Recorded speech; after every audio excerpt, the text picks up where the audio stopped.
Hello నమస్తే.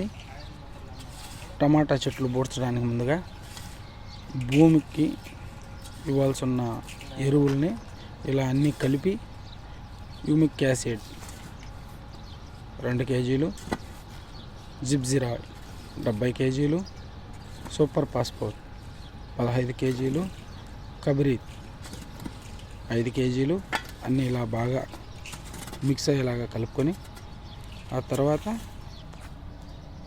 ఇలాగా సాళ్ళు తోలిన మట్టిలో డ్రిప్పులమ్మడితో ఇలా చల్లుకోవాలి. ఇలా చల్లిన తర్వాత 3 days బాగా నీళ్ళని నింపాలి.